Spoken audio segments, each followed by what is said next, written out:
Hi, I'm Yasmina and welcome to my weekly belly dance lessons. Today we're going to talk about upper body. Last week we talked about arms and what to do with them, and that is also incorporated in the upper body movement. So think of from your waist or your hips up is all basically upper body. We're using our arms with our rib cage, we have our head, so it's all upper body-esque. So upper body, we drive our dance with our hips, and we're really hip driven. I mean, the drums are playing and it just screams out for hips, but we can't forget our upper body. So it's even in drum solos, when we're just really, hitting those accents hard with our hips, we also need to hit them with our upper body. So we have our rib locks and things like that. So upper body is just as important as our hips are, and then both of them together, awesome. So upper body. Posture. I can't stress, I know I keep saying posture, posture, posture, and it really makes your dance elegant. So with the feet flat, knees bent, seat tucked, abs engaged, our shoulders are rolled down and back, and our chest is lifted. This helps so much with our upper body. So if I want to lift my rib cage, I want to lift it up, I'm actually using my upper back muscles up in here to lift my rib cage up. So we have, like I said, our rib locks, our accents, our pops and locks. Now, the difference between a pop and a lock, when we do a lock, say I'm going to do an upper rib lock, I go up and I hold it and I stay there. So it's a nice sharp accent. That's my lock. Popping, you're going to go up with the lock, but you're going to immediately release it. So a pop is up, down.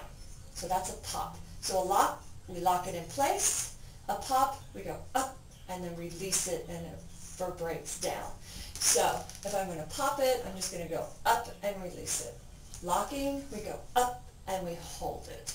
So upper body, to get that, we're using our upper back muscles when we're lifting our rib cage. So you're going to think back here to lift. We're going to be using our diaphragm to release it. So when we do an undulation, we're lifting with the upper back muscles, so we're lifting up, and then I'm bringing it to the front, and bringing it down. So we have rib circles. We have, there's several different types of rib circles. We have the one that we're making a circle around our feet. So I'm going out to the side, to the front, to the side. I'm using my diaphragm to pulling it back. We also have the rib circle that's on the face of the body. So I'm going to lift, I'm going to slide it across, drop it, slide it across. So I'm making the circle right on the upper body, the front of our torso. So instead of going around our feet, which was an exaggeration, I'm using just the front torso. So I'm sliding, I'm lifting, sliding, and down. In tribal, we combine the two. So I'll start with my ribs to the left. I'm going to lift and cross over, and then I'm going to pull back and bring the back of the hip circle using my diaphragm, pulling my rib cage back. And almost like someone hits you in the stomach. You're pulling those diaphragm muscle in to bring that rib cage back. So my chest is up, I'm not collapsing back, bringing the shoulders forward and crunching down. I'm lifting and I'm pulling back with my diaphragm muscle. So I'm not collapsing and rolling those shoulders in. So those are a couple rib circles. We have drawing an 8 with your rib cage. So I'm sliding over, lifting, coming down to the center, sliding over, lifting, and then coming down. We have rib slides. So I'm sliding my rib cage side to side. I did a weekly class on layering. So we added the shoulder shimmy onto the rib circle, onto the slide, onto the figure 8, and so we have all that layering. So upper body, also arms. Last week we did arm pats. We have our arm movement with our upper body. So say we were doing a rib circle, I could add snake arms onto that rib circle. And snake arms, even though they are so pretty and elegant, they're not that easy to do. So with the snake arm, we're going to do one arm at a time. I'm going to start with my right arm down by my side. I'm going to start my upper back, my shoulder blades, lifting that arm up. My elbow is going to take over, lifting the arm up, and then I'm gracefully going to let my hand go down, or my arm. So I'm starting with my shoulder blade, so my shoulder, my elbow, my wrist, and then down. So with our snake arms, we don't want to have the shoulder come up, then our elbow, our wrist, and go down. So we're keeping it all really close to the body. We actually want to go out with the arm movement. So my shoulder is initiating, shoulder blades back here, initiating, the arm coming up, my elbow, then my wrist, and gracefully my hand will come down. So it's almost like I have a beach ball here, coming up, and then down. So let's take our left arm, I'm coming up, elbow, wrist, and then down. So we're coming up, elbow, wrist, and down. So this is full body snake arm, because I'm going the full, I'm starting down by my hips, I'm going past my shoulders, coming up, overhead, and then down. So with the snake arms, when our right arm goes up, as soon as it starts traveling down, I'm going to bring my left arm up. And when my left goes down, I'm going to bring my right arm up. So they're alternating. So when the one comes up, the other one comes down. So again, you want your arms to be out. You don't want to have them coming in like this. You're all in here. You want to be out. Ribcage lifted, arms going out and away. This is second level snake arm. So I'm basically going from my waist just a little bit above my shoulders, or just shoulder height. And it's almost like my shoulder blades are rolling back my shoulders when I'm doing the snake arms.